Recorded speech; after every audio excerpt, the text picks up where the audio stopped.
Mga boss, long time no see. Medyo natagaran ng huling vlog natin kasi naging busy-busyhan tayo sa buhay-buhay. Pero ngayon, balik loob na ulit tayo sa mga vlogs para sa ating RSX 150. Walang iba, kundi si Juanita X. Ayan mga boss, para sa videong ito, gagawa tayo ng full review dito sa headlight na nakakabit kay Juanita X. Amazing! Ngayon, itong headlight na to, swak na swak sa Winner X o RSX 150.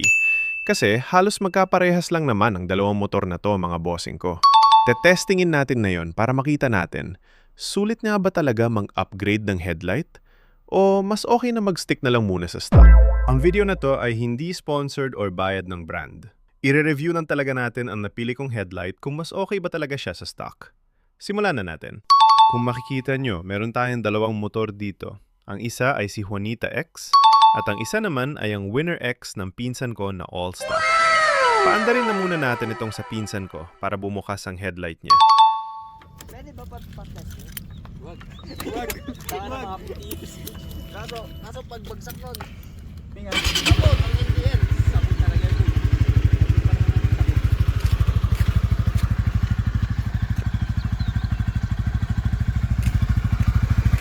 Ito muna natin.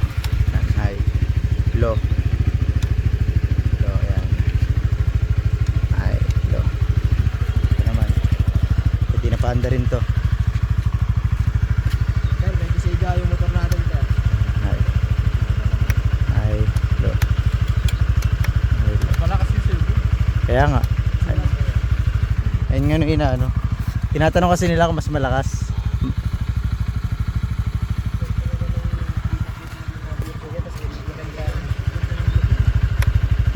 Ang lakas makasayfay.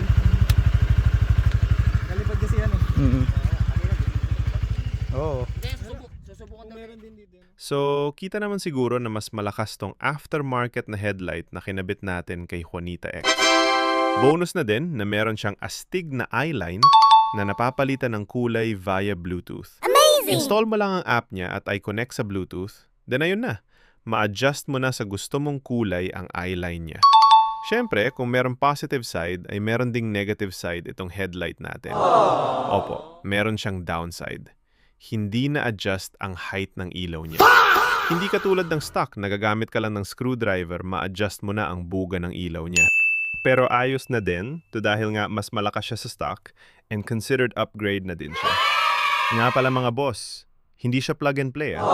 Kailangan nyo ipa-install sa mga trusted mechanic nyo ang headlight na ito kasi 4 lang ang wires nitong headlight natin. Kung gusto nyo gagawan ko ng video ng pag-install na ginawa ko, pero separate video na yon. Kung nagustuhan nyo ang video ko, follow nyo naman ako at ang mga social media accounts ko. Search nyo lang ang name ko or NWorks TV sa FB, YouTube, TikTok, Instagram. Pwede kayong magtanong at mag-comment sa mga video ko at mag-suggest ng pwede ko pang gawin at i-content. Yun lang mga boss. Like, share, and subscribe.